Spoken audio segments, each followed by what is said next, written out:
This is incredible. I had no idea. This is this really is a surprise. But we're out of time. Anyway, thank you. Anyway, Steve.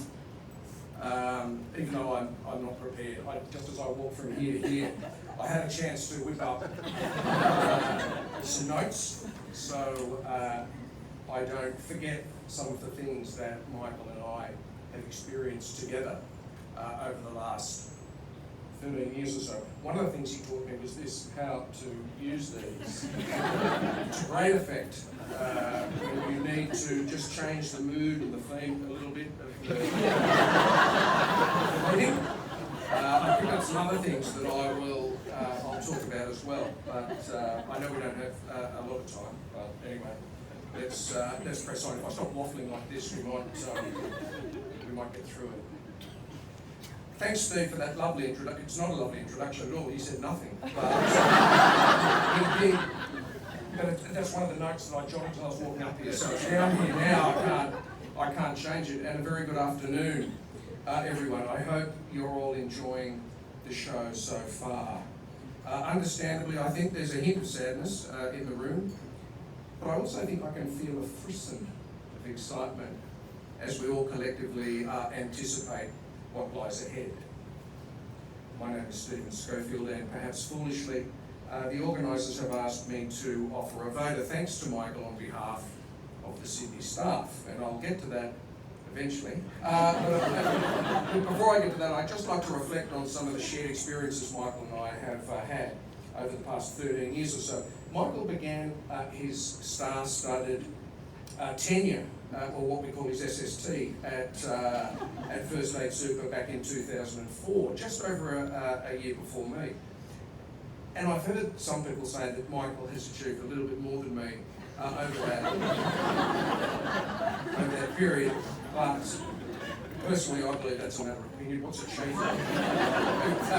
So Michael became CEO back in 2004, in charge of, to be fair, just a handful of people.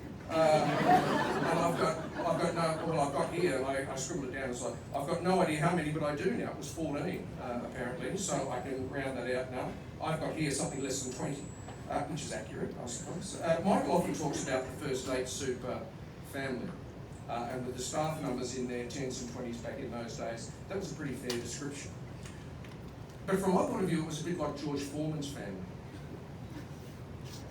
George called every one of his 9 sons George, so he wouldn't forget their names. And for a little while there, it seemed like we were applying the same principle.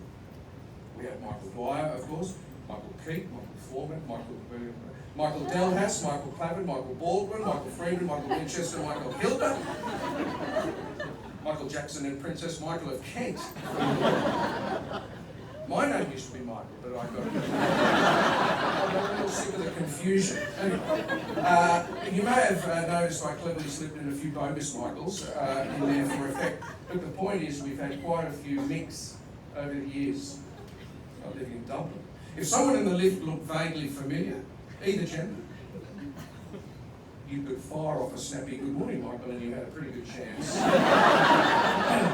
had a pretty good chance of being on the money. Now Michael, M1, that is, not one of the other pretenders, M1 has always been a big supporter of initiatives that show all staff how much they're valued. And I think a good example of this is our end-of-year Christmas function, which always has a theme. And one year, the theme was "Come as Someone from the 70s," which Guy McAleese heard as "Come as Someone in their 70s." So Guy didn't read it, just turned up. Another year we had "Come as Your Favourite Member Type," member category. And I think on that occasion we had 40 police, 30 ambos, some 20 nurses and a lion tamer. We've had a James Bond theme. Jean Turner, Jean's here. Hand up, Jean. Anyway, Jean came to the James Bond themed Christmas party as Colonel Rosa Klebb from Dr. No. the first James Bond movie, and she looked absolutely magnificent. Unfortunately, Sally Mannion bought a blonde wig from the $2 shop on the way to the venue, and someone in the social committee voted that as the winning outfit. But look, not for me, Jean. It's a little late. It's 9 years too late. But as far as I'm concerned, you won that game. A small gift. As far as I'm concerned, you are Claire.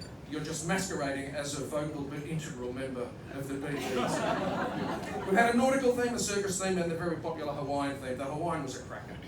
Emma Vescio, who I notice is here, she may leave, no she won't. Emma Vescio, she was planning to come to the Hawaiian themed Christmas party as Surfer Girl Gidget, but accidentally she fell into a tub of fake tan the night before. So she had to change her plans very quickly and come as a young Winnie Mandela. That's very quick.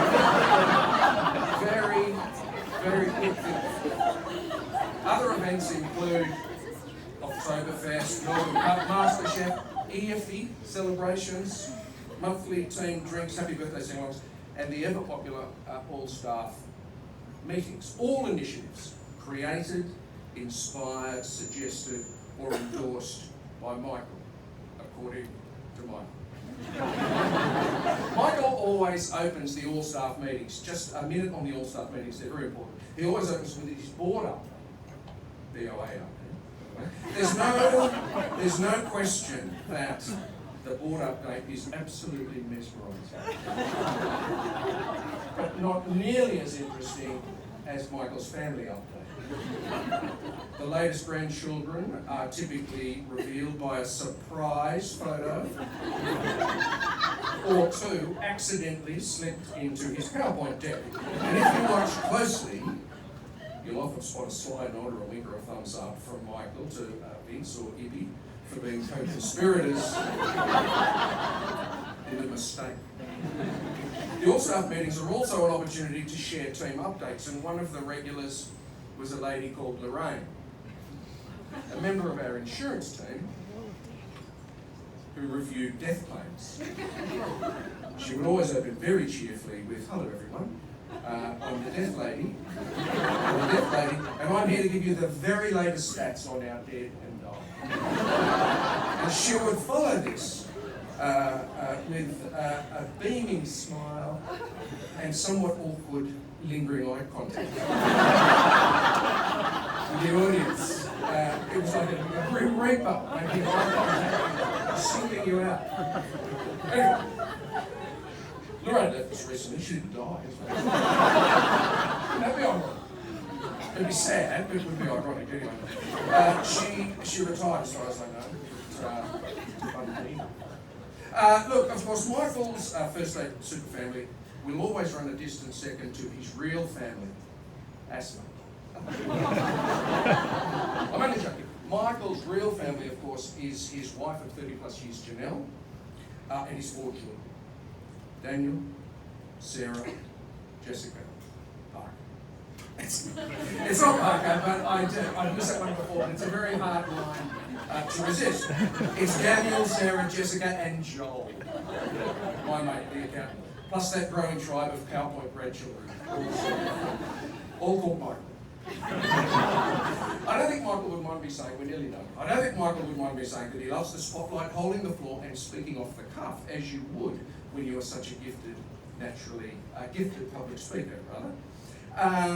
In fact, he often admits, as he has earlier today, unfortunately I'm going to repeat it, that he'll start making a speech when he opens the fridge door and the light comes on in the evening or in the morning, any time of day, 24/7. I haven't seen Michael in action in board meetings or at the M&A negotiating table or tackling challenges with his executive team. What I have seen on countless occasions is endless sincerity, honesty and compassion. I recognise these traits because they are so foreign to me that they have a very, very powerful impact when I see them in someone else. Like Mike. More importantly for me, I've seen friendliness, I've seen accessibility, I've seen warmth and I've seen humour. I've seen fire in it. I've seen someone who is genuinely interested in staff at all levels, not just executives and team leaders. How many CEOs give every staff member the opportunity to have a coffee with the CEO? Could be all of them for I know, but I don't think so. I think that's a unique offer that Michael makes to all staff. Now, look, I don't want to sound like some sort of obsessive weirdo, but I often talk to colleagues about Michael,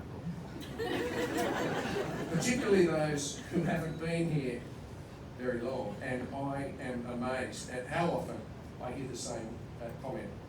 Yeah, he really does seem like a good bloke. And that's high praise indeed in the circles that I mix in. Without being too morbid, let me say that I'd be very happy to have that on my headstone. I pass that on to the deaf lady, maybe. I'm doing a ferry. Let me finish. Michael's always raised these, but I think it's worth repeating it. What I call the top 3 Dwyerisms. I don't care how much you know till I know how much you care. None of this is going to work unless we like each other. And my personal favourite, just turn up. And I think I speak for everyone in the room today when I say thank you, Michael, for just turning up. You'll be missed.